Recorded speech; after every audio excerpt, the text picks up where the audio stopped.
सदाशिवसमारम्भां शङ्कराचार्यमध्यमाम् अस्मदाचार्यपर्यन्तां वन्दे गुरुपरम्पराम्।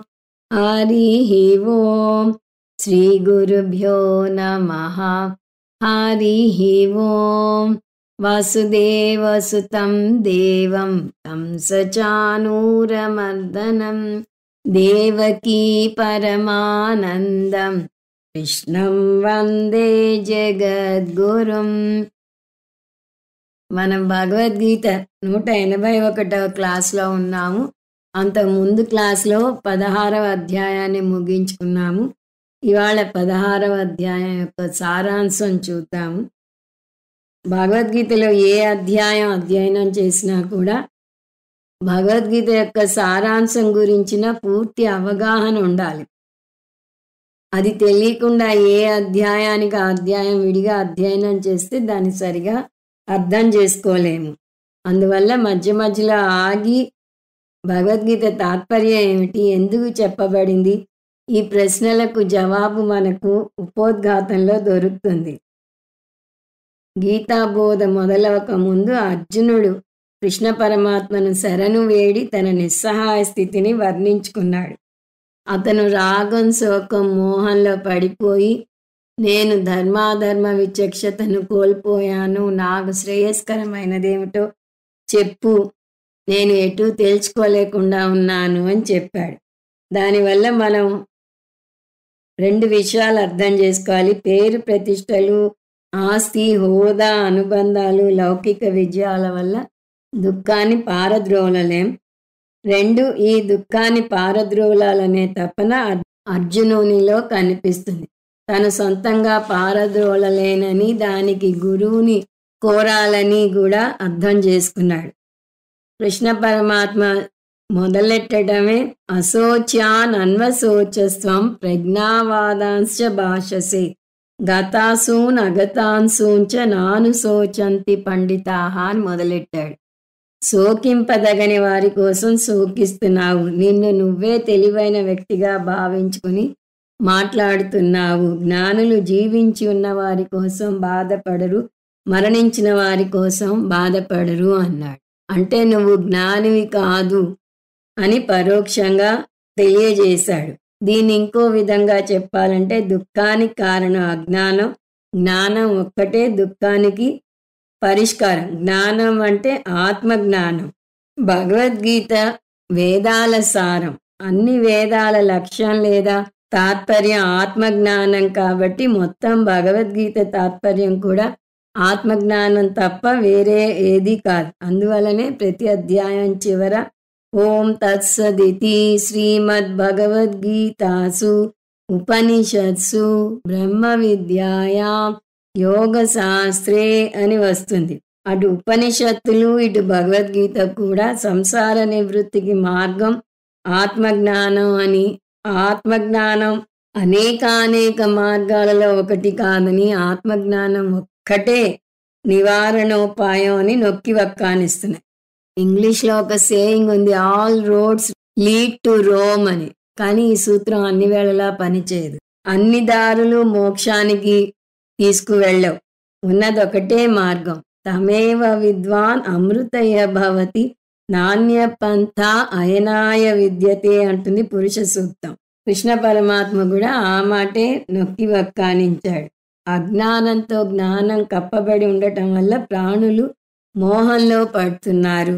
కానీ వారి అజ్ఞానం పరమాత్మ తత్వజ్ఞాన ప్రాప్తి ద్వారా తొలగిపోతుంది అని చెప్పాడు. అందువల్ల మనకున్న ఏకైక సమస్య అజ్ఞానం. అజ్ఞానాన్ని పారద్రోలడానికి ఉన్న ఏకైక పరిష్కారం కూడా ఆత్మజ్ఞానమే.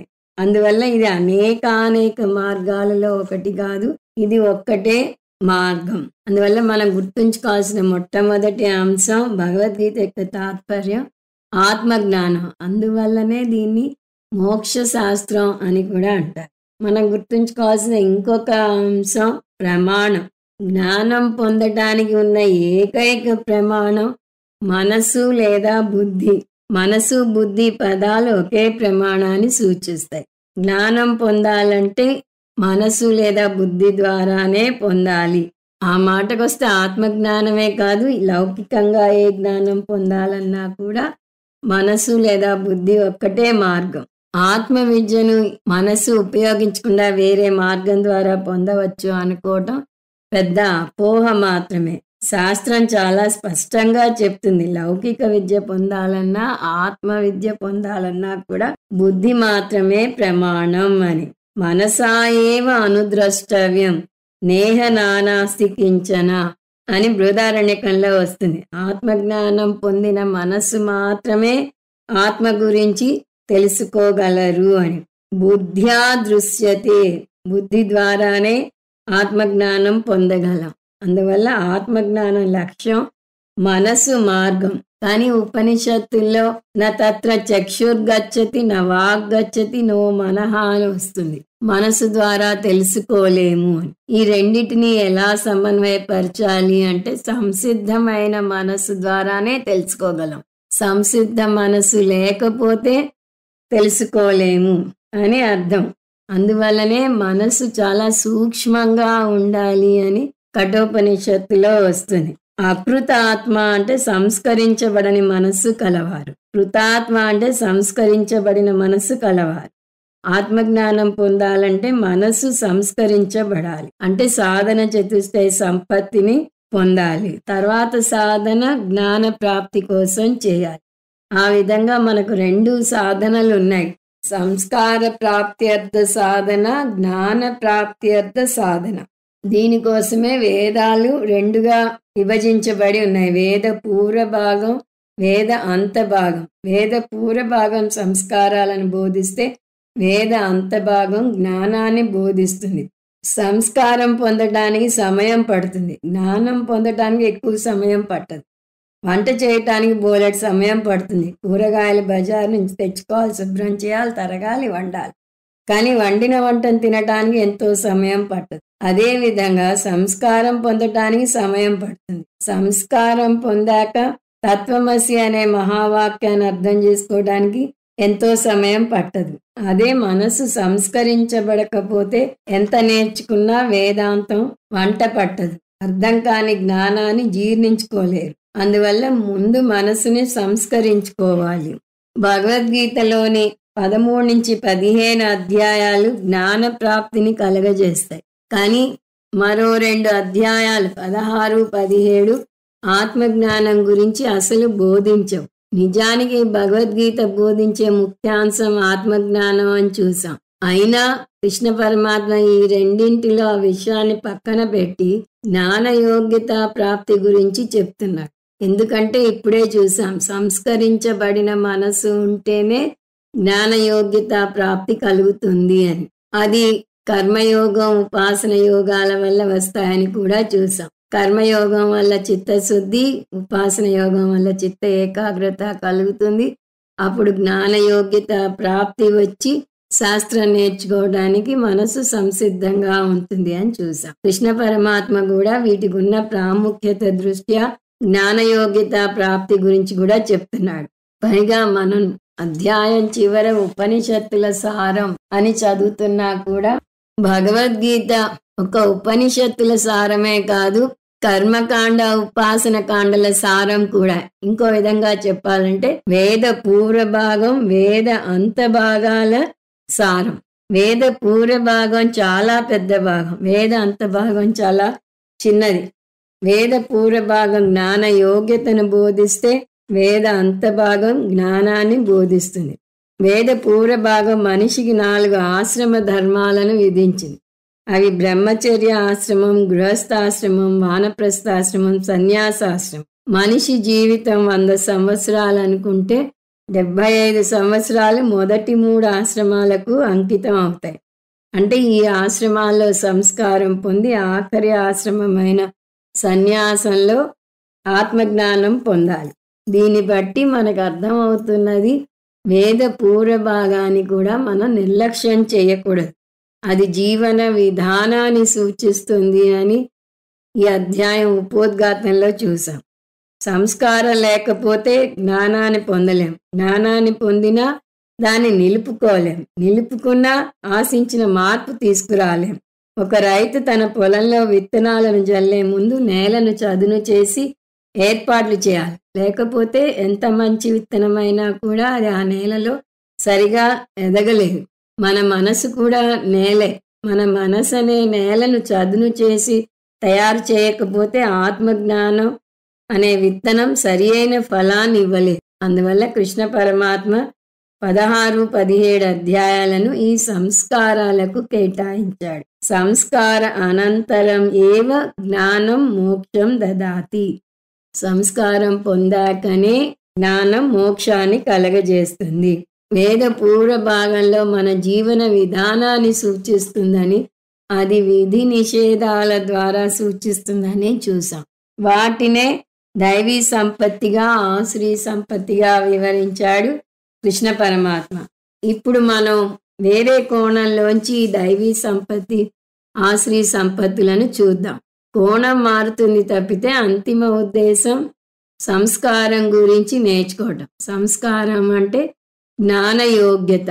ఈ సంస్కారాన్ని 4 కోణాల్లోంచి చూడవచ్చు. అవి మనిషిగా, కర్తగా, భోక్తగా, ముముక్షుగా పొందాల్సిన సంస్కారాలు. ఒక్కొక్కటి వివరంగా చూద్దాం. 1 మనుష్య దృష్టి. మనిషిగా మీరు జంతువు కన్నా ఉన్నత స్థాయిలో ఉన్నారు. మనిషిగా మీ కర్తవ్యం ఏమిటి? మనిషిగా మీరు పొందగలిగిన సంస్కారాలు ఏమిటి అని ఒకసారి బేరీజు వేస్తే దానికి 4 అంశాలు వస్తాయి. అవి ఒక్కొక్కటి చూద్దాం. మొదటిది శారీరక ఆరోగ్యం పెంచుకోవటం. అదే తమాషా చూడండి.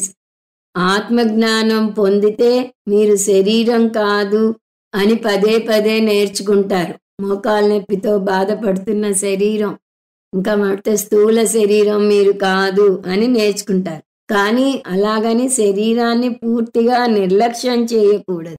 ఆరోగ్యాన్ని ఎన్నడూ నిర్లక్ష్యం చేయకూడదు అంటుంది శాస్త్రం. ఎందుకంటే శరీరాన్ని ఉపయోగించి మీరు శరీరం కాదు అని తెలుసుకోవాలి. గీతాబోధకు వెళ్ళాలి అంటే ఈ స్థూల శరీరంతోనే వెళ్ళి అక్కడ 1 గంట కూర్చుని వినాలి. కళ్ళు, చెవులు గురువు మీద ఏకాగ్రత చూపాలి. ఆరోగ్యం బాగుండకపోతే జీవితంలో దేన్ని సాధించలేరు. అందువల్లనే ఉపనిషత్తులు నేర్చుకునే ముందు శాంతి పాఠం అని వస్తుంది. ఆ శాంతి పాఠాలన్నింటిలోనూ నాకు శారీరక ఆరోగ్యం బాగుండుగాక అని వస్తుంది. ఉదాహరణకి ఇది చూస్తే భద్రం కర్ణేభి శృణుయామ దేవా, భద్రం పశ్యేమాక్షభిర్యజత్రాః, స్థిరైరంగైతుష్టువాగుంసస్తనూభిః, వ్యసేమ దేవహితం యదాయుః అని కొనసాగుతుంది.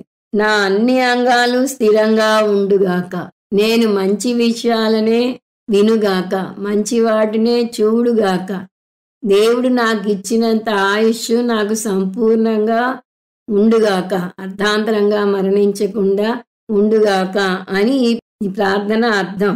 ఎందుకంటే 1 గంట సేపు కుదురుగా కుర్చీలో అయినా సరే కూర్చుని వేదాంత బోధ వినాలంటే వెన్ను నొప్పి, మోకాలు నొప్పి, మెడ నొప్పి వంటి బాధలేం లేకుండా ఉండాలి. చెవులు చక్కగా పనిచేయాలి. గురువు చెప్పేది బాగా వినపడాలి.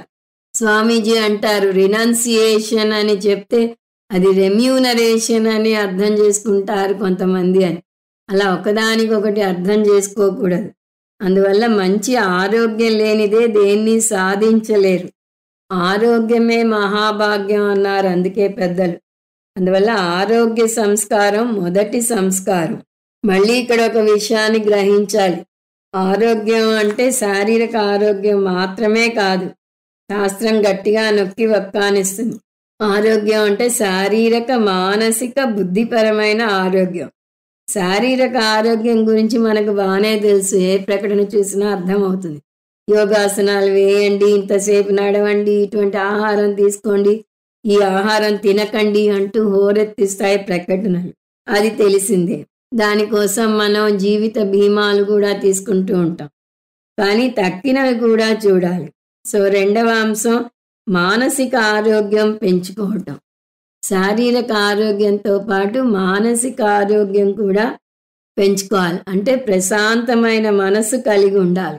శాస్త్రం మనని ఎప్పుడు వేసే ప్రశ్న ఒకటే, మీరు వృద్ధాప్యంలో వయసు పైబడినప్పుడు జవసత్వాలు ఉడిగినప్పుడు ఆ జీవితం సాఫీగా గడవడానికి జీవిత బీమాలు తీసుకుంటారు, ఎఫ్డీలు వేసుకుంటారు, ఆస్తి పోగేసుకుంటారు, పిల్లల అండదండలు తీసుకుంటారు. మరి మానసిక ప్రశాంతత ఏర్పడటానికి ఏం చేస్తున్నారు, ఏ బీమా తీసుకుంటున్నారు అంటుంది శాస్త్రం. మనసు ప్రశాంతంగా ఉన్నప్పుడే భవిష్యత్తులో కూడా ప్రశాంతంగా ఉండేందుకు ఏర్పాట్లు చేసుకోవాలి. శరీరంలో ఆరోగ్యం ఉండగానే ఎలా ఆరోగ్యం బాగుండనప్పుడు పనికి వచ్చేలాగా బీమా తీసుకుంటారో అలా మనసు ప్రశాంతంగా ఉండగానే, మనసు తుళ్ళి తుళ్ళి పడుతుండగానే, ఒంటరితనం పైబడినప్పుడు, ఆందోళనలు బెంగలు కమ్ముకొచ్చినప్పుడు ప్రశాంతత చూపడానికి ఏమి ఏర్పాట్లు చేసుకోవాలో ముందే చూడాలి అని శాస్త్రం చెప్తుంది. శరీర ఆరోగ్యం బాగుంటే శరీరం మనకి మిత్రునిలా ఉంటుంది, శరీర ఆరోగ్యం బాగుండకపోతే శరీరం భారంగా ఉంటుంది అని కృష్ణ పరమాత్మ 6వ అధ్యాయంలో శరీరం గురించి చెప్పాడు. ఇదే సూత్రాన్ని మనం మనసుకు కూడా ఎక్స్టెండ్ చేయాలి.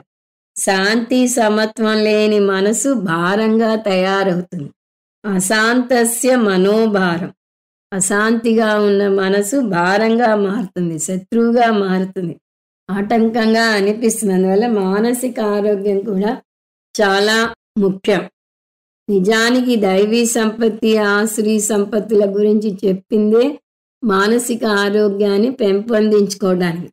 దైవీ సంపత్తికి అనుగుణమైన ఆలోచనలు మనస్సును ఆరోగ్యకరంగా ఉంచుతాయి. ఆశ్రీ సంపత్తికి అనుగుణమైన ఆలోచనలు మనసుకు అనారోగ్యం కలగజేస్తాయి. శాంతి అంటే స్ట్రెస్ లేకపోవడం.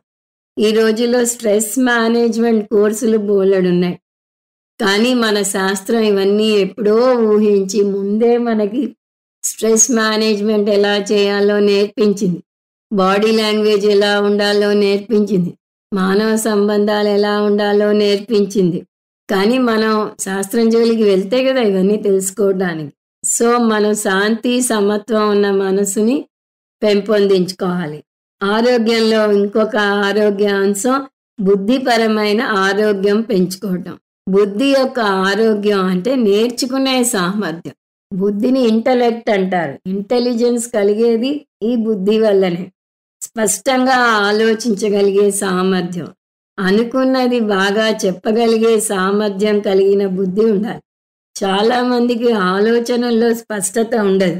రేపు ఆదివారం నువ్వు మా ఇంటికి వస్తున్నావా అని ఎవరినైనా అడిగారనుకోండి, వారు ఇలా చెప్తే మీకేం అర్థం అవుతుంది, నాకు రావాలనే ఉంది కానీ వారం అంతా చేయాల్సిన పని బోలెడు పెండింగ్ ఉండిపోయింది, కానీ మీ ఇంటికి వచ్చి చాలా రోజులైంది, వస్తాను కానీ ఎవరితోనో షాపింగ్ వస్తానని చెప్పాను, అది పోస్ట్పోన్ చేయొచ్చులే, రేపు రావచ్చు, వారేమన్నా అనుకుంటారేమో రాకపోతే, ఇలా డోలాయమానంగా సాగుతుంది వారి మాటలు.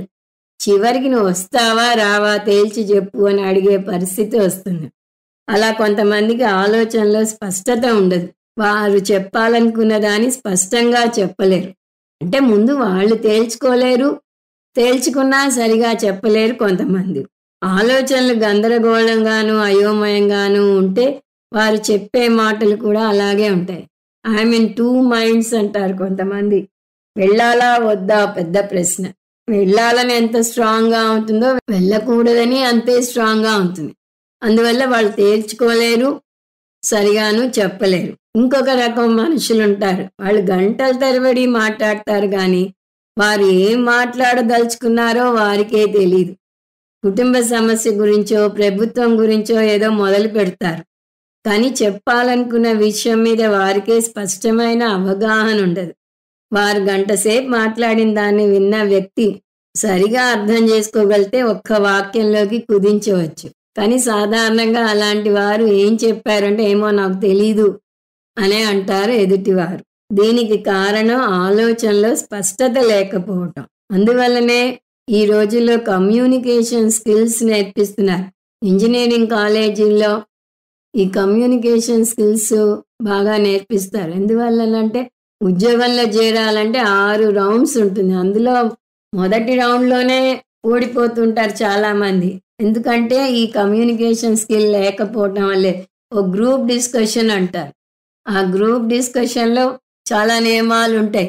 అవతల వాడిని డామినేట్ చేయకూడదు. అలా అని వీరు నోరిప్పకుండా ఉండకూడదు. వాళ్ళని హర్ట్ చేయకూడదు. కానీ వీళ్ళ పాయింట్‌ని బాగా కన్విన్స్ చేసేలాగా చెప్పగలగాలి. ఇలా ఎన్నో నియమ నిబంధనలు ఉంటాయి. అవి నేర్పిస్తారు ఈ రోజుల్లో. అది ఇప్పుడు మొదలైంది. మన పెద్దవారు ఉమ్మడి కుటుంబంలో ఉండి నలుగురితో ఎలా మెలగాలో ఆచరణ ద్వారా చూపించేవారు. జీవితమంతా ఏదో ఒకటి ఎవరో ఒకరికి చెప్తూనే ఉండాలి. అందువల్లనే పూర్వం తర్కశాస్త్రాన్ని నేర్పించేవారు. అది బుద్ధికి పదును పెట్టడానికి తోడ్పడుతుంది. స్పష్టంగా ఆలోచించడం నేర్పిస్తుంది. కుశాగ్ర బుద్ధిని పెంపొందిస్తుంది. సాంప్రదాయ వేదాంత గ్రంథాల్లో కొన్ని చోట్ల ఫుట్ నోట్స్ అని రాస్తారు. అసలు రచయిత ఒక పారాగ్రాఫ్లో చెప్పిన దాన్ని వీరు ఒక వాక్యంలో రాసేస్తారు. అంటే అందులోని అతి ముఖ్యమైన అంశాన్ని ఏరుతారు. ఇది చాలా మంచి సాధన. ఒక గంట సేపు గీతాబోధ విన్నాక స్వామీజీ ఆ గంటలో ఏం చెప్పారో కొన్ని సూక్ష్మమైన వాక్యాల్లో మీరు రాయటానికి ప్రయత్నించండి. అది మెదడుకు మేతగా ఉంటుంది. నిజానికి స్వామీజీయే మధ్య మధ్యలో సూక్ష్మంగా చెప్తారు. ఇప్పుడు ఉదాహరణకి ఈ విషయం చూస్తున్నాం మనం. సంస్కారం అంటే 4 కోణాల్లో సంస్కారం ఉండాలి. మనిషిగా, కర్తగా, భోక్తగా, ముముక్షుగా ఉండాలి అని ముందు చెప్పారు. మళ్ళీ 4 అయ్యాక మళ్ళీ స్వామీజీయే సమప్ చేస్తారు. అందులో మనిషిగాలో మళ్ళీ 4 అంశాలు చూస్తున్నాం. అది శారీరక ఆరోగ్యం, మానసిక ఆరోగ్యం, బుద్ధిపరమైన ఆరోగ్యం, తర్వాత ఆర్జవం చూపటం. ఈ 4 చెప్పాక మళ్ళీ దాన్ని సమప్ చేస్తారు. అందువల్ల మనం ఏం నేర్చుకుంటున్నాం అన్నది ఒక స్పష్టమైన అవగాహన కలిగేలాగా ఆయన బోధే ఉంటుంది. ఒకవేళ అది లేకపోతే మనం అవి రాసుకుంటే మనకి at the end of the lecture ఇవాళ ఈ అంశాలు చెప్పారు అని ఒక స్పష్టత ఏర్పడుతుంది. అందువల్లనే స్కూల్లో ఇంగ్లీష్ నేర్చుకునే రోజుల్లో ప్రెసీ రైటింగ్ అని ఉండేది. ఆ ప్రెసీ రైటింగ్కి చాలా నియమ నిబంధనలు ఉన్నాయి. ఇచ్చిన వ్యాసాన్ని సరిగ్గా 1/3 లెంగ్త్కి తీసుకురావాలి. ఎక్కువ ఉండకూడదు, తక్కువ ఉండకూడదు. ఉదాహరణకి 150 పదాలుంటే 50 పదాల్లో మనం తిరిగి రాయాలి. మళ్ళీ దానికి ఒక రఫ్ స్కెచ్ ఉండాలి, ఒక ఫెయిర్ స్కెచ్ ఉండాలి, ఒక ఫెయిర్ డ్రాఫ్ట్ ఉండాలి. అంటే మీరు పడ్డ తపన ఆ రఫ్ స్కెచ్లో తెలియాలి. అలా తగ్గించాలి అంటే మళ్ళీ కొన్ని నియమ నిబంధనలు ఉన్నాయి. రచయిత చెప్పిన భావాలని, ముఖ్యమైన వేటిని వదలకూడదు. అలా అని మీ సొంత భావాలను చొప్పించకూడదు. అవే పదాలు వాడకుండా మీ సొంత వాక్యాలలో భావానికి భిన్నంగా ఉండకుండా చెప్పాలి. మన సత్సంగ్ సభ్యులు ఒక క్లాస్ అయ్యాక ముందు క్లాసుది రీక్యాప్ చేస్తారు. ఇంచుమించు అందరూ చాలా బాగా చేస్తున్నారు. వారు ప్రెసీ రైటింగ్ బాగా నేర్చుకున్నారని చెప్పవచ్చు. మేం చెప్పిన బోధలో ఒక్క ముఖ్యమైన అంశాన్ని కూడా వదలరు. అందులో ఏమైనా ప్రత్యేకమైన అంశాలుంటే వాటిని వీరు కూడా ఎత్తి చూపిస్తారు. మా బోధలో అనేక ఉదాహరణలు, వివరణలు, రిపిటీషన్స్ ఉంటాయి. అవి వారు వదిలివేస్తారు. గంట సేపు చెప్పిన బోధని 15 నిమిషాల్లో ఒక్క పాయింట్ కూడా వదలకుండా అద్భుతంగా చెప్తున్నారు. దానికి చాలా సాధన అవసరం. అంటే వారి బుద్ధి చాలా పదునుగా ఉంది అని దీన్ని బట్టి అర్థమవుతుంది. ఇది ఒక స్కిల్. ఆ స్కిల్ని వారు పెంపొందించుకుంటున్నారు. ఇది మెదడుకు మేత పెడుతుంది. దానికి తర్కశాస్త్రం కూడా తోడ్పడుతుంది. ఇంకొక అద్భుతమైన శాస్త్రం పాణిని వ్యాకరణ శాస్త్రం. అది సూత్రాల రూపంలో ఉంటుంది.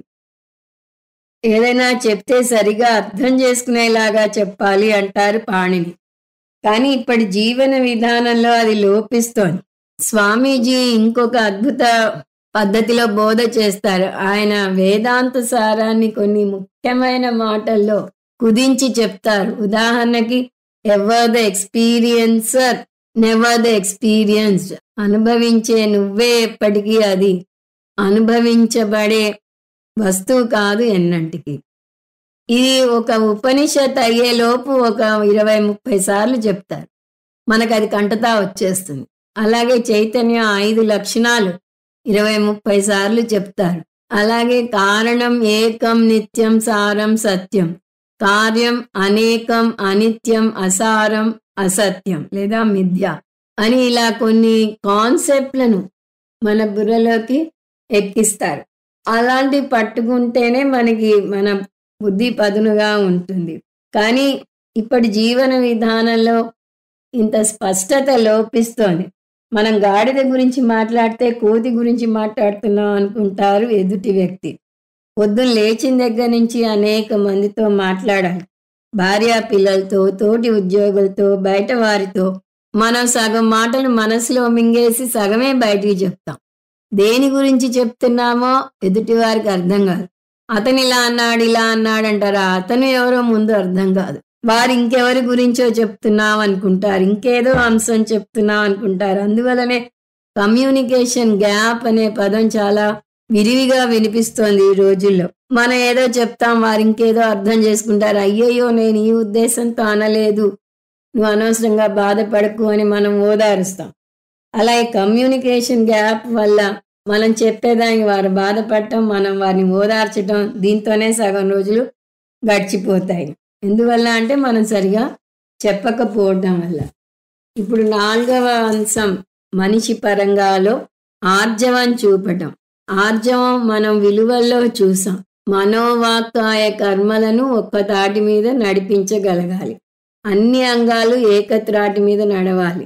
ఇది చాలా ముఖ్యమైన సంస్కారం. ఏదైనా పని చేస్తున్నప్పుడు శరీరం ఒకవైపు, ఇంద్రియాలు మరోవైపు, మనస్సు ఇంకో చోట ఉంటే చేసే పని సక్రమంగా విజయవంతంగా సాగదు.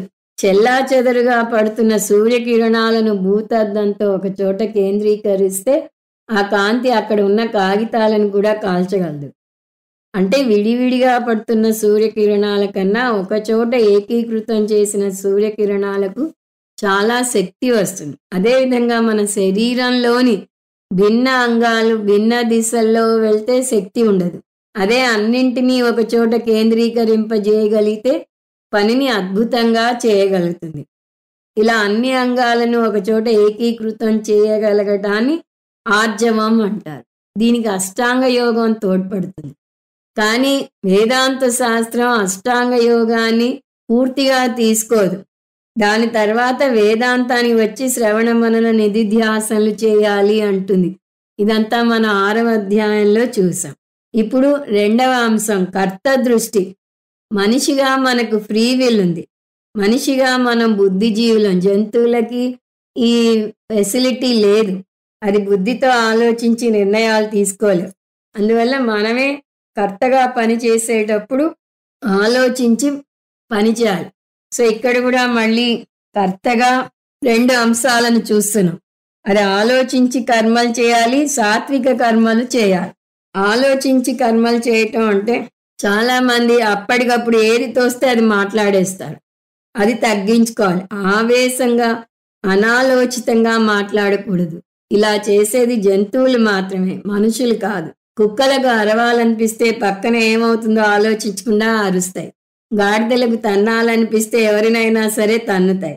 అది వాటి లక్షణం. కానీ మనిషిగా మనం ఇటువంటి అసంకల్పిత చర్యలను తగ్గించుకుని వాటి స్థానంలో ప్రయత్నపూర్వకంగా ఆలోచించి పనులు చేయటం నేర్చుకోవాలి. ఆలోచించి పనులు చేయాలంటే మాటలు కూడా ఆలోచించి మాట్లాడాలి. ఆచి తూచి మాట్లాడాలంటారు. ఎందువల్లనంటే అవి కూడా వాచిక కర్మల్లోకి వస్తాయి.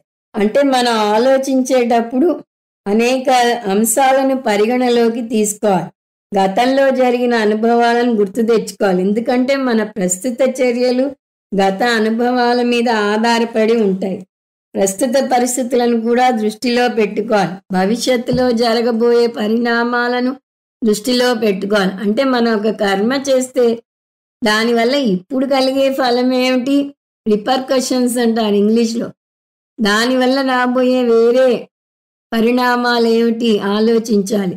అంటే సుదీర్ఘకాలపు పరిణామాలు, వెంటనే వచ్చే పరిణామాలు 2 ఆలోచించాలి.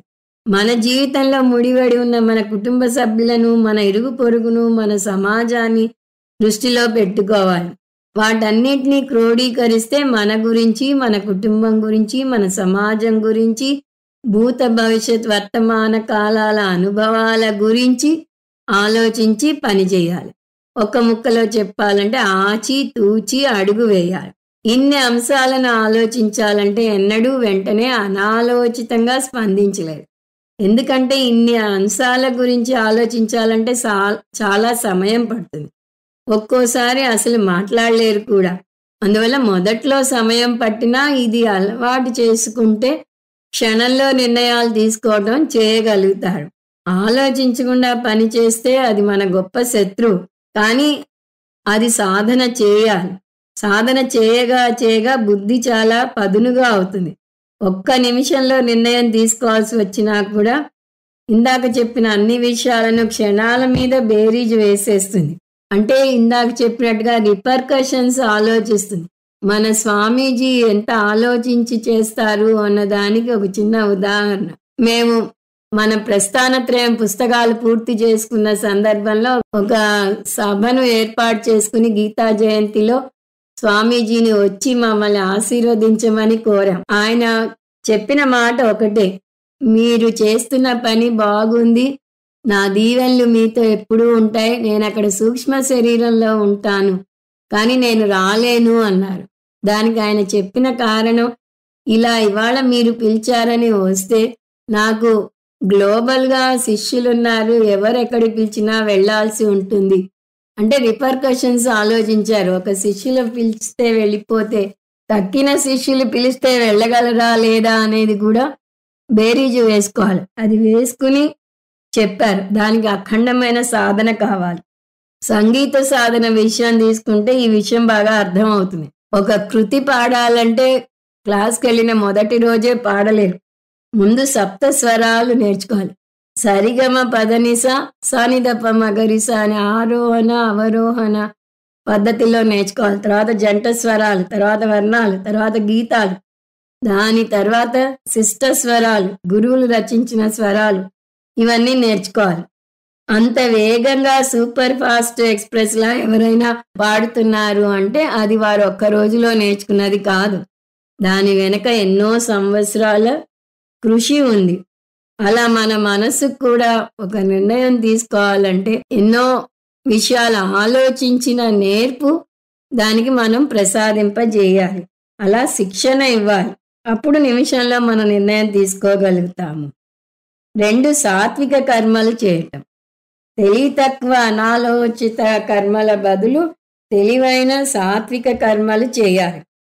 ఏవి సాత్విక కర్మలు అంటే మనం సాత్విక, రాజసిక, తామస గుణాల గురించి చాలా వివరంగానే చూసాం. తామస గుణాలు ఒక్కరికే పనికి వస్తాయి. ఆ ఒక్కరు ఎవరో మీకు తెలిసిందే. ఎవరైతే చేస్తారో వారికే లాభదాయకంగా ఉంటుంది. వారి కుటుంబాన్ని కూడా పట్టించుకోరు. రాజసిక కర్మలు దేశానికి ప్రయోజనకరంగా ఉంటాయి, కానీ అవి అతన్ని ఆధ్యాత్మికంగా ఎదగనివ్వవు. సాత్విక కర్మలు అందరికీ ఉపయోగకరంగా ఉంటాయి, సమాజ శ్రేయస్సు కోరేలా ఉంటాయి. పంచమహాయజ్ఞాలు సాత్విక కర్మల్లోకి వస్తాయి, అవి చేయాలి. తర్వాత భోక్త దృష్టి, 3వ అంశం భోక్త దృష్టి. భోక్త అంటే కేవలం భుజించటం కాదు, లేదా భోజనం చేయటం కాదు, కర్మ ఫలాలను అనుభవించటం. సముద్రంలో ఎలాగైతే నిరంతరం అలలు తీరాన్ని తాకుతుంటాయో అలా అనుభవాలనే అలలు మనను పొద్దున లేచినప్పటి నుంచి రాత్రి దాకా మనను తాకుతూనే ఉంటాయి. ఆ అనుభవాలను భరించటాన్ని భోక్త అంటారు. భోక్తగా మనను మనం సంస్కరించుకోవటం ఎలా, దానికి కూడా మళ్ళీ 4 చిన్న అంశాలు చెప్తున్నారు స్వామీజీ. అవి తెలివి చూపటం, మనస్సును దృఢపరుచుకోవటం, ప్రజ్ఞ పెంచుకోవటం, పాఠం నేర్చుకోవటం. తెలివి చూపించటం అంటే భోక్తగా మనం ఆశించిన కర్మఫలాలు రావు. ఏ కర్మఫలాలు వచ్చినా వాటిని మనం అదుపులో పెట్టలేము. ఈ కర్మఫలం రాబోతోంది అని తెలిసినా అది మనకి ఇష్టం లేకపోతే దాన్ని మనం అదుపులో పెట్టలేము. అంటే మన అధీనంలో లేవు రాబోయే ఫలాలు. మన అధీనంలో లేని అనుభవాలను నవ్వుతూ స్వీకరించాలి అని తెలుసుకోవడమే తెలివైన పని. వయసు పెరగకుండా ఆపడం మన చేతిలో లేదు. పిల్లలు రేపు ఎలా మారుతారో మనం చెప్పలేం. మనం భవిష్యత్తు రావటానికి బాట వేయగలమే కానీ భవిష్యత్తుని అదుపులో పెట్టలేము. ఈ విషయం ముందు అర్థం చేసుకోవాలి. అంటే ముందు భవిష్యత్తు మనం ఆశించినట్టు ఉండదు అనే విషయాన్ని అర్థం చేసుకోవాలి. రెండవ అంశం మనస్సును దృఢపరచుకోవాలి. పరిస్థితులు మన చేతిలో లేవని ముందు అర్థం చేసుకుంటాం. ఆ పరిస్థితులు వచ్చినప్పుడు నవ్వుతూ స్వీకరించడాన్ని అలవర్చుకుంటాం. దాన్ని యాక్సెప్ట్ అండ్ అకామిడేట్ అంటారు. ఎటువంటి పరిస్థితి ఎదురైనా అసలు బాధపడకుండానో కనీసం ఎక్కువ బాధపడకుండానో తప్పించుకోవచ్చు. హోరున వాన కురుస్తుంటే అంత వానలోనూ మనం బయటకు వెళ్లాల్సి వస్తే వానను ఆపలేం, కానీ ఆ బాధను తగ్గించుకోగలం. ఎలా? రెయిన్ కోట్ వేసుకునో గొడుగు పట్టుకునో వెళ్ళవచ్చు. మనసుని దృఢపరచుకోవడం అంటే అది అర్థం. రాబోయే అనుభవాలు మన చేతిలో లేనప్పుడు మనసును దిటవపరుచుకుంటే జీవితంలో బాధపడకుండా, కుంగి కృషించిపోకుండా, ఇంకా మాట్లాడితే ఆత్మహత్య జోలికి పోకుండా నిలదొక్కుకోవచ్చు. కొంతమంది అనుకోని ఫలం ఏదైనా వస్తే కుంగిపోతారు, లేదా భగవంతుడినో సమాజాన్నో కుటుంబ సభ్యులనో నిందిస్తారు. గుండె దిటవపరుచుకోవాలంటున్నారు, బాగానే ఉంది, కానీ అది ఎలా అంటే 3 పద్ధతుల్లో చేయవచ్చు. ఒకటి, మనకు మనమే సూచనలు ఇచ్చుకోవటం. నేను ఎటువంటి పరిస్థితి ఎదురైనా తట్టుకోగలను, నాకు ఆ ధైర్యం ఉంది అని చెప్పుకోవటం. అలా మనంతటి మనం అనుకోలేకపోతే రెండవ పద్ధతి, భగవంతుని మీద భారం వేయటం. ఓ దేవా, నువ్వే నాకు ఈ పరిస్థితిని ఇచ్చావు, ఆ పరిస్థితిని తట్టుకునే ఆత్మస్థైర్యం కూడా నువ్వే ఇయ్యి అని ఆయన మీదే భారం వేయటం. మూడవ మార్గం, అది శాశ్వతమైన మార్గం, ఆత్మజ్ఞానాన్ని పొందటం. ఆత్మజ్ఞానం పొందితే నేను కర్తను కాదు, భోక్తను కాదు అని తెలుసుకుంటాను. కాబట్టి ఏమైనా ఫలాలు వస్తే అవి నాకు కాదు వచ్చినది, అది అనాత్మకి. అనాత్మ భరించాలి అని నిశ్చింతగా ఉండగలుగుతాం. సో భోక్తగా ఇంకొక అంశం, ప్రజ్ఞ పెంచుకోవాలి. భోక్తగా ప్రజ్ఞ చూపించాలి అంటే భోక్తగా మనం ఎంత సిద్ధపడ్డా కొన్ని బాధాకరమైన అనుభవాలను ఎదుర్కోక తప్పదు. అది ఎంత వద్దనుకున్నా మన మీద కొంత ప్రభావం చూపించక తప్పదు. అది బాధ అవ్వచ్చు, కోపం అవ్వచ్చు, నిరాశ అవ్వచ్చు, చిరాకు అవ్వచ్చు. ఈ కోపమో బాధో చిరాకో కర్త మీద పడుతుంది. అంటే భోక్తగా మనం అనుభవించినది కర్తగా మన కర్తవ్యం మీద దాని ప్రభావం చూపిస్తుంది. ఉదాహరణకు, ఒక విద్యార్థి ఇవాళ పరీక్ష రాయాలి అంటే కర్తగా పరీక్ష రాయాలి. దానికి నిన్నటి దాకా బాగా చదివాడు, ఎలాంటి ప్రశ్నలు వచ్చినా రాయగలను అనే ధీమా ఏర్పడింది. కానీ ఇవాళ పొద్దునే అతని ఇంట్లో అనుకోని గొడవ జరిగింది. అతను విన్నాడు, భోక్తగా అతని మనసు కలత చెందింది. అప్పుడు ఏమవుతుంది? భోక్తగా అతనికి అయిన అనుభవం కర్తగా అతని కర్తవ్యం మీద దెబ్బతీస్తుంది. అప్పుడు అతను పరీక్ష బాగా రాయలేడు. ఇలాంటి పరిస్థితిలోనే అతను ప్రజ్ఞ చూపాలి. అంటే తనలోని కర్తను భోక్తను విడదీసి చూడాలి. భోక్తకు ఏమైనా కూడా అది భోక్తకు సంబంధించినది. నేను ఇప్పుడు కర్తను అనుకోవాలి. ఆ విధంగా మనం కర్తగా భోక్తగా మనని మనం విడివిడిగా చూసుకోవాలి. కర్త ప్రభావం భోక్త మీద, భోక్త ప్రభావం కర్త మీద పడకుండా చేసుకోవాలి. ఎందువల్లనంటే ఇప్పుడు ఈ విద్యార్థి విషయమే తీసుకుంటే అతను భోక్తగా బాధ అనుభవించి కర్తగా దాని మీద చూపిస్తే పరీక్ష సరిగా రాయలేడు. పరీక్ష సరిగా రాయకపోతే ఫెయిల్ అయ్యే ప్రమాదం ఉంది. మళ్ళీ ఇంకోసారి కర్తగా మారాలి. ఫెయిల్ అవటం భోక్తగా అవస్థ, మళ్ళీ ఇంకోసారి పరీక్ష రాయాల్సి రావటం మళ్ళీ కర్తగా అవస్థ. అలా కర్త భోక్తగా తిరుగుతూ ఉంటాడు. అదే మనం వాటి రెండింటినీ విడదీయగలిగితే ఈ అవస్థ ఉండదు. ప్రారబ్ధ కర్మను తప్పించుకునేందుకు ఇంకొక మార్గం, పాఠం నేర్చుకోవటం. ఏదొచ్చినా మన మంచికే అని మన పెద్దవారు నూరిపోస్తారు, దాన్ని మనం చిలకలా వల్లిస్తాం, కానీ దాని నుంచి పాఠం నేర్చుకోం. ఇలా నన్ను కింద పడేయటం ఏమిటి నాకు మంచి అని ఎదురు వాదిస్తాం, కానీ దాని వెనక ఉన్న సూత్రం మనకు అర్థం కాదు. చదరంగం ఆడేవారికి ఇది బాగా అర్థం అవుతుంది. ఎదుటి వ్యక్తి ఏదో పెద్ద ప్లాన్ వేస్తే ఇటువైపు వ్యక్తి చిన్న పావుని కదుపుతాడు. ఇదేంటి ఇంత చిన్న పావుని కదుపుతున్నాడు అని అతను నవ్వుకుంటాడు. కానీ దాన్ని ఎందుకు కదిపాడు? ఆ వెనకాల మంత్రిని బయటికి తీసుకురావడానికి కదిపాడు. అలాగే భగవంతుడు మనకు ఒక చిన్న ఎదురు దెబ్బ ఇస్తాడు. దానికి మనం కుంగిపోయి ఆయన నిందించేసి తక్కిన వారితో ఏడ్చి రాగాలు పెట్టి గొడవలు చేస్తాం. కానీ దీని వెనక ఇంకో పెద్ద మంచి వేచి ఉంది. అది మనకి కొంత అనుభవం గడిస్తే గానీ అర్థం కాదు. అందువల్ల అనుభవాలే పాఠాలు నేర్పిస్తాయి. జీవితమే ఒక పెద్ద పాఠశాల. అందులో అనుభవాలు చెర్నాకోలి పట్టి కొట్టే మాస్టర్.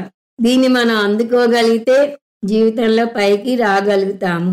నిజానికి సాధన చతుష్టయ సంపత్తిని జీవితంలో ఎదురు దెబ్బలు తింటేనే పొందగలం. పరీక్ష లోకాన్ కర్మచితాన్ బ్రాహ్మణో నిర్వేదమాయాత్ అని ముండకోపనిషత్తులో వస్తుంది. సో ఆ విధంగా అర్థం చేసుకున్న నేర్పు ఉంటే ప్రతి అనుభవాన్ని మనకి పాఠంగా మార్చుకోగలుగుతాము. 4 ముముక్షు దృష్టి. సో మనం పాటించాల్సిన 4 4వ అంశానికి వచ్చాం, ముముక్షు దృష్టి. ముముక్షుగా ఎలా సంస్కరించుకోవాలి? ఆధ్యాత్మ సాధకునికి 3 అంశాల మీద శ్రద్ధ, భక్తి, అనుబంధం ఉండాలి.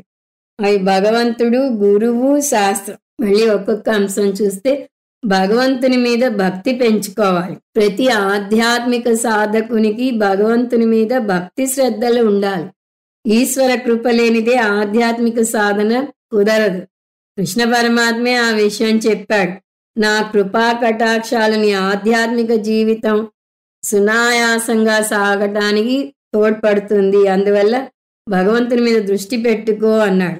నిజానికి భగవంతుడని ఎవరన్నా ప్రశ్నిస్తే మనం వారికి జవాబు చెప్పలేకపోయినా, మనకే భగవంతుడంటే ఎవరో స్పష్టమైన అవగాహన లేకపోయినా ఏదో ఒక విధమైన భక్తి పెంచుకోవటం మంచిది. ఒక గొప్ప సిద్ధాంతం అన్నాడు, ఒకవేళ భగవంతుడు ఉన్నా లేకపోయినా కూడా భగవంతుని మీద భక్తిని ఏర్పరచుకుంటే అది జీవితానికి ఎంతో మేలు చేస్తుంది అన్నాడు. భగవంతుడు లేడని మనం అనటం లేదు, కానీ భగవంతుడు లేడు అనుకునే వారికి కూడా ఈ సూత్రం పనిచేస్తుంది. వారికే మంచిది. శారీరక ఆరోగ్యం, మానసిక ఆరోగ్యం మెరుగుపడతాయి. బుద్ధి కూడా పదునుగా, సూక్ష్మంగా అవుతుంది. భక్తి, అనుబంధం రెండూ ఉండాలి. భక్తి ఉండగానే సరిపోదు. రోజులో కొంత భాగం ప్రత్యేకించి భగవంతునికి కేటాయించాలి. పూజ అవ్వచ్చు, సహస్రనామం అవ్వచ్చు, జపం చేయటం అవ్వచ్చు, ఏదైనా రోజులో కనీసం 15 నిమిషాలు భగవంతుని ముందు గడపాలి. కొంతమంది నేను పడుకునో, రైల్లో ప్రయాణం చేస్తూనో, బస్సులో వెళ్తూనో జపం చేస్తాను, అలా చేయవచ్చా అని అడుగుతుంటారు స్వామీజీ. అలా కూడా చేయవచ్చు, కానీ ప్రత్యేకించి భగవంతునికి కొంత సమయం కేటాయించాలి. ఇంటికి ఎవరైనా వస్తే అతిథితో ఎలా మీరు అన్ని పనులు మానుకుని మాట్లాడతారో అలా భగవంతునికి కూడా అన్ని పనులు మానుకుని ఒక సమయాన్ని కేటాయించాలి. తర్వాత మీరేం చేసినా అది బోనస్ అవుతుంది అంటారు స్వామి. అలా చేస్తే భగవంతునితో అనుబంధం ఏర్పడుతుంది. అటువంటి అనుబంధం పెంచుకుంటే భగవంతుని కృప అపారంగా ఉంటుంది. ముముక్షుత్వంలో 2వ అంశం గురువు మీద భక్తి పెంచుకోవాలి. గురువుకి ఏమీ తెలీదు, ఆయన ఏం చెప్పగలడు అన్న ఆలోచనతోనో, లేదా ఈ గురువు ఎలా చెప్తాడో పరీక్షిద్దాం అన్న బుద్ధితోనో గురువు దగ్గరికి వెళ్తే శాస్త్రాన్ని నేర్చుకోలేరు. ఆయన చెప్పేది శ్రద్ధగా నమ్మకం పెట్టుకుని వినాలి. గురువుతో అనుబంధం పెంచుకోవాలి అంటే ఆయన పక్కన ఖాళీగా కూర్చోవడం కాదు. అది అసమంజసం, ఇబ్బందికరం కూడా. గురు సంఘం అంటే గురువు నుంచి విద్య నేర్చుకోవాలి. గురు ఉపదేశ శ్రవణం, గురువు చేసే ఉపదేశాన్ని శ్రద్ధగా నాకు మంచి కలుగుతుంది అనే నమ్మకంతో చేయాలి. తర్వాత శాస్త్రం మీద భక్తి పెంచుకోవాలి. ఇది 3వ అంశం. శాస్త్రం మీద శ్రద్ధ, శాస్త్రంతో అనుబంధం ఉండాలి. ఒకవేళ శాస్త్రం మిమ్మల్ని తప్పుదారి పట్టిస్తున్నట్టు అనిపించినా అది సత్యం కాదు. శాస్త్రం ఎప్పుడూ తప్పుదారి పట్టించదు. మీరే దాన్ని సరిగా అర్థం చేసుకోలేదు అని అర్థం చేసుకోవాలి. శాస్త్రంతో అనుబంధం పెంచుకోవాలంటే ప్రతిరోజు శాస్త్రాన్ని అధ్యయనం చేయాలి. గీతాబోధకు వారానికి 1 రోజు వెళ్తుంటే ఆ ఒక్కరోజే గీతను ముట్టుకుంటాను అంటే కుదరదు. ప్రతిరోజు గీతను చదువుకోవాలి. శాస్త్రం మీ చేతిలోనే ఉంటుంది. గురువు ఎప్పుడూ మీకు అందుబాటులో ఉండడు. అందువల్ల శాస్త్రం భగవంతుడు మీకు ఇచ్చిన మార్గదర్శి కాబట్టి శాస్త్రాన్ని అనుసరించాలి. మీరు నేర్చుకున్న బోధను మళ్ళీ చూసుకుంటే అది మీకు మననంగానో నిధిధ్యాసనంగానో తోడ్పడుతుంది. ఇంత ముందే చెప్పినట్టు ఇప్పుడు చూసిన అంశాలను మళ్ళీ ఒకసారి చూస్తే మీకు కూడా ఏం విన్నారో అర్థమవుతుంది. మనం సంస్కారం చూపించాల్సిన అంశాలు 4. ఒకటి మనుష్య దృష్టి, అందులో 4 అంశాలు: శారీరక ఆరోగ్యం, మానసిక ఆరోగ్యం, బుద్ధిపరంగా ఆరోగ్యం పెంచుకోవటం ప్లస్ ఆర్జవం చూపించటం. 2 కర్త దృష్టి, అందులో ఆలోచించి కర్మలు చేయటం, సాత్విక కర్మలు చేయటం. 3 భోక్త దృష్టి, దానికి తెలివి చూపడం, మనసుని దృఢపరచుకోవటం, ప్రజ్ఞ పెంచుకోవటం, పాఠం నేర్చుకోవటం చేయాలి. 4 ముముక్ష దృష్టి, దానికి భగవంతుని మీద, గురువు మీద, శాస్త్రం మీద భక్తి అనుబంధాలు పెంచుకోవాలి. ఇది ఈ అధ్యాయం యొక్క సారాంశం. ఇప్పుడు మన అధ్యాయంలో కృష్ణ పరమాత్మ చెప్పిన అంశాలను ఒకసారి చూద్దాం. 16వ అధ్యాయాన్ని ప్రధానంగా 3 భాగాలుగా విభజించవచ్చు. అవి దైవీ సంపత్తి శ్లోకాలు 1 నుంచి 3 వరకు, 2 ఆశ్రీ సంపత్తి శ్లోకాలు 4 నుంచి 21 వరకు, 3 శాస్త్రం యొక్క ప్రాముఖ్యత శ్లోకాలు 22 నుంచి 24 వరకు. దైవీ సంపత్తిలో 26 లక్షణాలను పేర్కొన్నాడు కృష్ణ పరమాత్మ. వీటిలో మనం 6 ముఖ్యమైన విలువలను చూద్దాం. అవి పెంపొందించుకుంటే దైవీ సంపత్తి పెరిగి తీరుతుంది. అవి అభయం, దమం, ఆర్జవం, నాతిమానితం, శౌచం, దయాభూతేషు. అభయం అంటే ఆత్మస్థైర్యం, ధైర్యం. ఈ అభయం విలువ అనే పునాది మీద తక్కిన ఆధ్యాత్మిక సాధనలను పెంపొందించుకోవచ్చు. మీ మీద మీకు నమ్మకం లేకపోతే జీవితంలో ఏది సాధించలేరు. మీరు నడవటానికి ప్రయత్నిస్తేనే ఎవరైనా చేయూతనిస్తారు. మీరు అసలు ప్రయత్నమే చేయకపోతే ఎవరైనా ఎలా ముందుకు తోయగలుగుతారు? అందువల్ల మీరొక శుభారంభం చేయండి, తక్కినవన్నీ వాటంతట అవే జరిగిపోతాయి. 2 దమం. దమం అంటే ఇంద్రియ నిగ్రహం. వాళ్ళు మనకు మన వ్యవహారం నడపడానికి పరికరాలుగా ఇవ్వబడ్డాయి. వాటి చేతిలో మనం ఉండకూడదు, వాటిని మన చెప్పు చేతల్లో పెట్టుకోగలగాలి. మీ మనశ్శరీరాలే మీకు మిత్రులు, మీ మనశ్శరీరాలే మీకు శత్రువులు కూడా అంటాడు కృష్ణ పరమాత్మ. అలాగని వీటిని అణగద్రొక్కకూడదు. బలవంతంగా అణగద్రొక్కితే కష్టం. నిగ్రహం పాటిస్తే అవి ఆరోగ్యకరంగా ఉంటాయి. 3 ఆర్జవం. ఆర్జవాన్ని మనం ముందే చూసాము. మనోవాక్కాయ కర్మలు ఒక తాటి మీద నడవాలి. 4 నాతిమానిత అంటే అమానిత్వం లేదా గర్వం లేకపోవటం. అభయం, ఆర్జవం, దమం ఈ 3 పెంపొందించుకుంటే జీవితంలో ఏదైనా సాధించవచ్చు. ఈ విలువలు విజయాన్ని తెచ్చిపెడతాయి, కానీ వాటి వెన్నంటే గర్వాన్ని కూడా తెచ్చిపెడతాయి. అందువల్ల మనం గర్వం దగ్గర కూడా ఒక చెక్ పాయింట్ పెట్టుకోవాలి. ఏదన్నా సాధిస్తే నా వల్లే కలిగింది అనే గొప్పలు పోకూడదు. మన విజయం వెనకాల ఎంతమంది హస్తమో ఉంది, భగవంతుని కృప ఉంది, మనని మించిన వారు అనేక మంది ఉన్నారు. ఇటువంటి విషయాలను జీర్ణించుకుంటే ఈ గర్వం తలకెక్కదు. 5 శాంతి. శాంతి అంటే ప్రశాంతమైన మనసు. ఇందాక కూడా చూసాం, జీవిత బీమా చేసుకున్నట్టుగా మనస్సుకి బీమా చేసుకోవాలి. మనసుకి బీమా జ్ఞానం పొందితే వస్తుంది. మీ మనసు ఎంత ప్రశాంతంగా, స్పష్టంగా, తెల్ల కాగితంలా ఉండాలి అంటే మీ మనస్సుని ఎవరైనా రికార్డ్ చేయగలిగితే అవతలి వాళ్ళు విన్నా కూడా అది మీరు సిగ్గుపడేలాగా ఉండకూడదు. అంటే మీ ఆలోచనలు మంచివిగా ఉండాలి. మనసు అశుద్ధంగా ఉంటే నలుగురితో వాటిని పంచుకోలేరు. అందువల్ల ఆలోచనలు శుద్ధంగా ఉండాలి. 6 దయాభూతేషు. తోటి మనుషుల మీద మాత్రమే కాదు, అన్ని ప్రాణుల మీద దయ చూపించాలి అంటున్నాడు కృష్ణ పరమాత్మ. నిజానికి ఇన్ని విలువలు చెప్పనవసరం లేదు. మనమే ఒక ధర్మశాస్త్రం రాయగలం అంటారు పూజ్య స్వామీజీ. ఎలా రాయగలం అంటే మనం ఎదుటి వారి నుంచి ఏం ఆశిస్తున్నాం, వారు ఏది చేయకూడదు అనుకుంటున్నాం, అవి అర్థం చేసుకుంటే చాలు. వారి నుంచి మనం ఏం ఆశిస్తున్నామో మనం వారికి అది చేయాలి. వారు మనకి ఏం చేయకూడదు అనుకుంటున్నాము, మనం వారికి అది చేయకూడదు. వారి నుంచి ఆశించేది, ఉదాహరణకు వారు మన మాటలను సానుభూతితో వినాలి, 4 ఓదార్పు మాటలు చెప్పాలి, స్నేహభావంతో హక్కున చేర్చుకోవాలి, ఇలా కోరుతాము. ఏం చేయకూడదు అంటే వారు మనని బాధ పెట్టకూడదు, మనని పల్లెత్తు మాట అనకూడదు, మనకి హాని చేయకూడదు అనుకుంటాం. ఈ రెండింటిని పాటిస్తే చాలు, వేరే ఏమీ కష్టపడనవసరం లేదు. ఒక విలువకు మీరు విలువ ఇస్తేనే ఆ విలువకు విలువ ఉంటుంది. అందువల్ల మంచి విలువలను పెంపొందించుకోవాలి అంటున్నాడు కృష్ణ పరమాత్మ. రెండవ అంశం ఆసురీ సంపత్తి. ఇక్కడ కృష్ణ పరమాత్మ 6 చెప్పినా మనం వాటిని భావోద్రేకాల పరంగా చూద్దాం. అవి 6: కామ, క్రోధ, లోభ, మోహ, మదమాశ్చర్య. కృష్ణ పరమాత్మ ఒక శ్లోకంలో కామ, క్రోధ, లోభాలను కవర్ చేశాడు. మనం తక్కిన 3 కూడా చూద్దాం. కామం అంటే కోరిక. ఈ కోరిక వల్లనే తక్కిన 2 వస్తాయి అని కృష్ణ పరమాత్మ ఒక శ్లోకంలో చెప్పేశాడు. ఒక వస్తువు మీద మనకి కోరిక ఉంటే అది తీరకపోతే కోపం వస్తుంది, తీరితే లోభం వస్తుంది. అంటే ఇవి 2 బై ప్రోడక్ట్స్ ఆఫ్ యాంగర్. అందుకని యాంగర్ని మనం అదుపులో పెడితే కోపం, లోభం ఆటోమేటిక్గా సద్దుమణుగుతాయి. సరే, కామాన్ని ఎలా అదుపులో పెట్టుకోవాలి అంటే మనం ధర్మ వ్యతిరేకమైన కోరికలు కోరకూడదు, కోరికలను తగ్గించుకోవాలి. ఒకవేళ కోరికలున్నా ఆ కోరికలు మనని బంధించే కోరికలుగా ఉండకూడదు.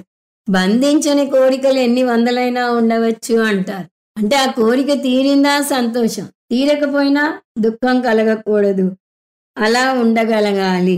ఇది కోరిక గురించి. 2 కోపం. కోపం వస్తే మనం చేసేది ఏమిటి? ఎదుటి వ్యక్తిని హింసిస్తాం, మాటలతోనో చేతలతోనో హింసిస్తాం. తర్వాత అన్యాయం. మనకి కోరిక తీవ్రంగా ఉంటే ఎదుటివారికి అన్యాయం చేయటానికి కూడా వెనుకాడ, బై హుక్ ఆర్ క్రూక్ అంటారు. మన కోరిక తీర్చుకోవడానికి ప్రయత్నిస్తాం. దాని తర్వాత నాశనం. ప్రతికూల పరిణామం కోపం నాశనానికి దారి తీస్తుంది. కృష్ణ పరమాత్మ చెప్పాడని చూసాం, నేను ఇతన్ని చంపాను, ఇంకా ఇంతమందిని చంపుతాను అని. అంటే మనకి అడ్డు వచ్చిన వారిని తొలగించుకోవడానికి చూస్తాం. ఆ చూసే మార్గం ఎటువంటిదైనా అవ్వచ్చు. సాధారణంగా అది అధార్మికంగానే ఉంటుంది. పైగా కోపంతో ఒక మాట తూలనాడితే ఎన్నో సంవత్సరాలుగా ఏర్పరచుకుంటూ వచ్చిన అనుబంధం ఒక్కసారిగా తెగిపోయే ప్రమాదం ఉంటుంది. ఒకసారి మనసు విరిగితే అతుక్కోదు అంటారు. అందువల్ల కోపాన్ని తొందరపడి ప్రయోగించకూడదు. దీని పరిష్కారం ఏమిటి? మొదటి పరిష్కారం కామం అనేది చాలా ప్రాణాంతకమైనది అని తెలుసుకోవటం. కోరిక వల్ల కలిగే హాని గురించిన జ్ఞానం ఉండాలి. రెండవది, ఈ కామమే క్రోధంగా మారుతోంది అని అర్థం చేసుకోవాలి. అందువల్ల మనం కామాన్ని పరిష్కరిస్తే ఆటోమేటిక్గా కోపం కూడా పరిష్కరించిన వాళ్ళం అవుతాం. కారణనాశే కార్యనాశ. కారణాన్ని నాశనం చేస్తే కార్యం దానంతట అదే నాశనం అవుతుంది. కోపాన్ని పరికరంగా వాడాలి. లేదు కోపం వాడి తీరాలి అంటే మీకు అవసరమైనప్పుడు దాన్ని పిలిచి అవసరమైన వ్యక్తి మీద వాడి మళ్ళీ దాన్ని పంపించేయగలగాలి.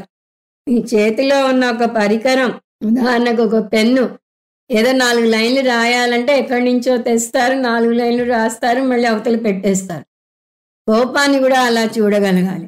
కావాల్సినప్పుడు తెచ్చుకోవాలి, వాడాలి, మళ్ళీ పంపించాలి.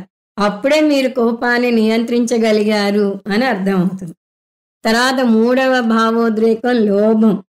లోభం అంటే తీనాసితనం, అత్యాశ 2 వస్తాయి.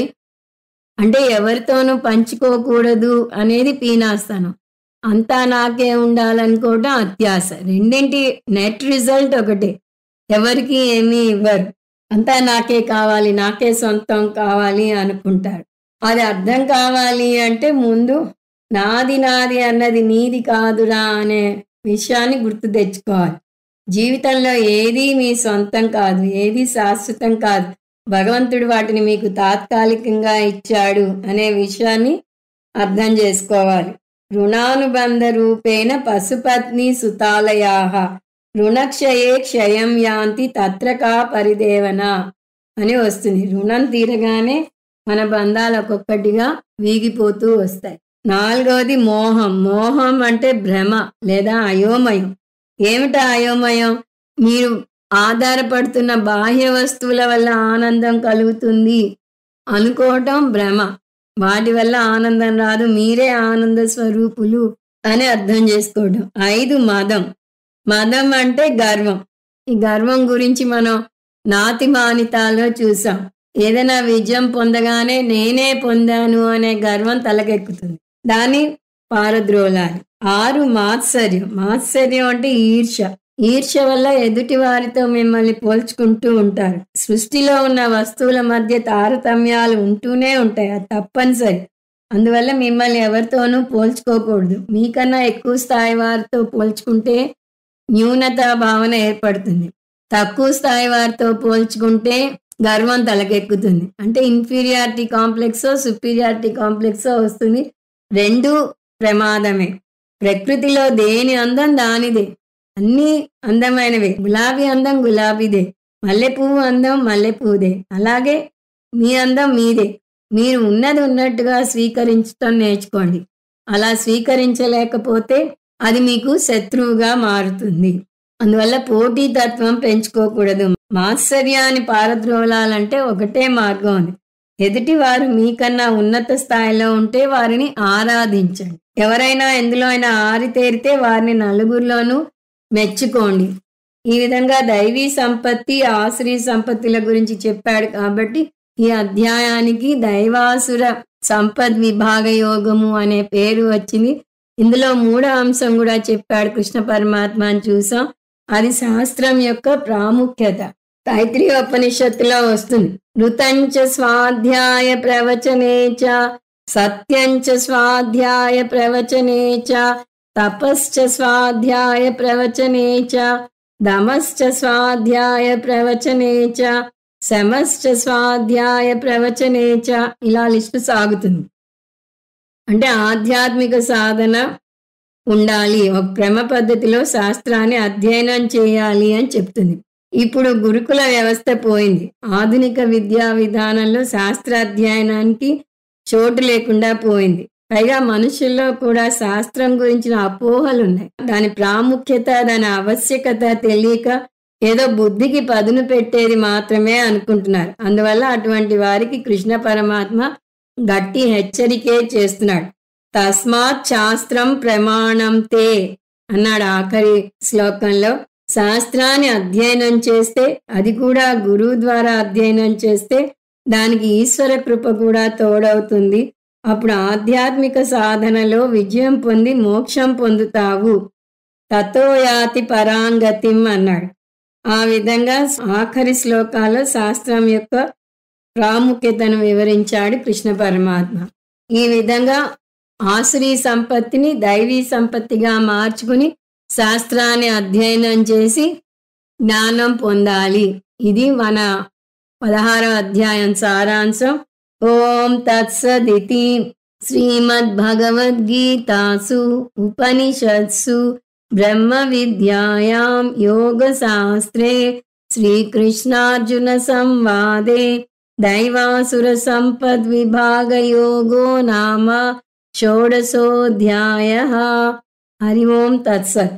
ఇది శ్రీమద్ భగవద్గీతయందు, ఉపనిషత్తులయందు, బ్రహ్మ విద్యయందు, యోగ శాస్త్రమునందు, శ్రీకృష్ణార్జున సంవాదమునందు దైవాసుర సంపద్ విభాగ యోగము అనే 16వ అధ్యాయము. ఓం తత్సత్. సర్వం శ్రీకృష్ణార్పణమస్తు. ఓం పూర్ణమద పూర్ణమిదం పూర్ణాత్ పూర్ణముదచ్యతే పూర్ణస్య పూర్ణమాదాయ పూర్ణమేవావశిష్యతే. ఓం శాంతి శాంతి శాంతి. హరి ఓం. శ్రీ గురుభ్యో నమః. హరి ఓం.